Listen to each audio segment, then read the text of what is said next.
screen room. There's the tarps going on up on the top of the house. And just these are all bushes and little trees. Fence got uprooted. That is it's hard to see with the sun probably, but that's the base of a big 100-year oak or water oak or whatever you want to call it. Here's the tree. He's headed off that way. Hammered my crepe myrtle or whatever that thing's called. More fencing that went up with the roots. So there were 3 trees right in a row. There's another one. You can see the other one up on my neighbor's shed right there.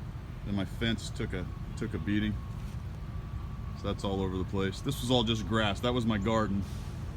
This was all just a grassy backyard, which is now just a bunch of branches and trees. My fancy fountain took a hit. Poor fountain. It wasn't very fancy. And I showed you the shed. That's the same thing. This is that tree. You can see all the trees don't have much. Somehow the leaves on the end of that survived. But this was a very lush tree right here. It shaded the whole backyard. And you can see the center, what is it? Stump? Whatever. Broke off. That's gone. It used to have 3, now it's got 2. That kind of looks like a screaming creature, doesn't it? With the, you need to go draw a face on that right there. That'll scare the kids at Halloween. There's an example of how the pines all snapped, anywhere from about a quarter of the way up to halfway up. You can see these other ones snapped a little bit higher.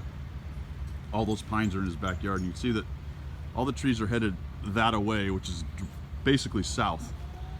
So the good news is I did not have any big trees on this side of my house over here, which is the direction the wind came from.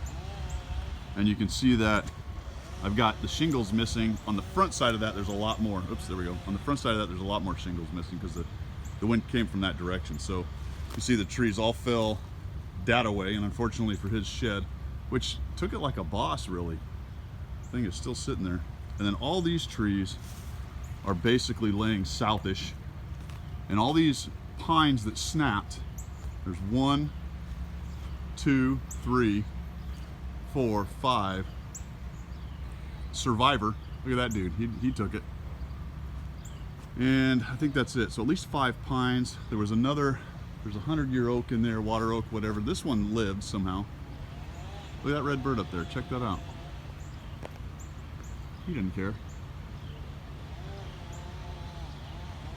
Birds everywhere. Trying to figure out what's going on. The worst is the poor squirrels. You think our homes are damaged. Squirrels don't have a single home. They're running all over the place. And that's the one I showed you earlier that survived somehow. I have no idea. But it's leaning, so that's got to be taken down. This one's probably got to be taken down. Clearly all these stumps are going to have to come down. That guy, I don't know. Maybe that guy lives for another day. That's pretty much the backyard.